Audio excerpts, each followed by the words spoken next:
Shamshabad airport లో drugs తరలిస్తోన్న ఓ మహిళను అధికారులు పట్టుకున్నారు. ఇందుకు సంబంధించిన పూర్తి డీటెయిల్స్ మా క్రైమ్ న్యూస్ కరెస్పాండెంట్ శర్మ అందిస్తారు. శర్మ, ఈ మహిళ డ్రగ్స్ ఎలా ట్రాన్స్ఫర్ చేస్తోంది, ఎట్లా కనిపెట్టారు?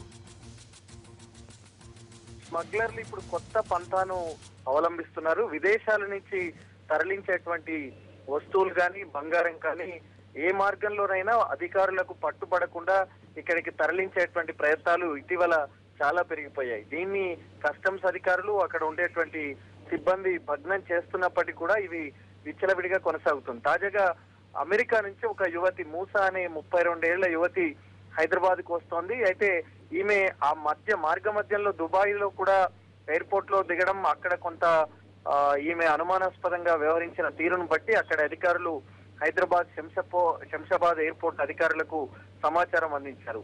అయితే ఆమె ఎయిర్పోర్ట్ నుంచి బయటికి వచ్చే క్రమంలో అక్కడ బాడీ స్కానర్ లో ఆమె లోపల కొన్ని పదార్థాలు ఉన్నట్టు గుర్తించారు. అవి ఆమె రహస్య ప్రాంతంలో వాటిని తీసుకొని వస్తున్నటువంటి క్రమంలో పోలీసులు అక్కడ కస్టమ్స్ అధికారులు గుర్తించడం, ఆ తర్వాత ఆ లోపల 50 లక్షల విలువైనటువంటి డ్రగ్స్ ఆ రహస్య ప్రాంతంలో ఉంచుకున్న దాన్ని బట్టి పోలీసులు కస్టమ్స్ అధికారులు అక్కడ ఉన్నటువంటి సిబ్బంది కూడా స్థానిక పోలీసులకు సమాచారం అందించారు. వెంటనే నార్కోటిక్ బృందం కూడా అక్కడికి చేరుకుంది. ఆమెను ప్రస్తుతం ఉస్మానియా హాస్పిటల్ కు తరలించారు.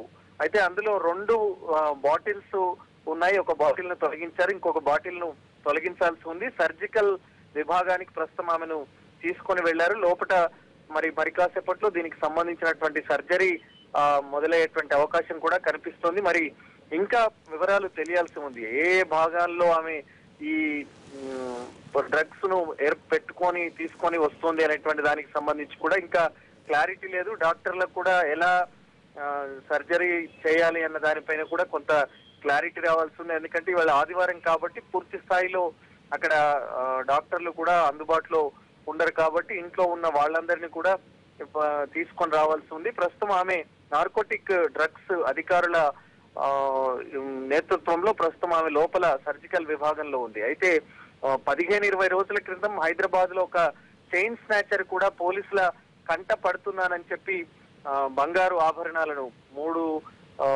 30 గ్రాముల బంగారు గొలుసులను నోట్లో మింగడం అప్పుడు తీవ్ర సంచలనం రేకెత్తించింది. గాంధీ ఆసుపత్రిలో శస్త్రచికిత్స చేసి బయటికి తీశారు. గతంలో కూడా డ్రగ్స్ కానీ ఇతరత్ర బంగారు ఆభరణాలకు సంబంధించి కానీ వాళ్ళు పోలీసుల కంటపడకుండా ఎలాగైనా తరలించాలనేటువంటి క్రమంలో ఈ రకమైనటువంటి పద్ధతులు అవలంబిస్తుండడం కొంత ఆందోళన కలిగిస్తోంది. మరి ఈ విషయంలో కూడా మరి కాసేపట్లో ఇంకా కొంత క్లారిటీ వచ్చే అవకాశం మనకు కనిపిస్తోంది. ఋషి. Right Sharma, thank you.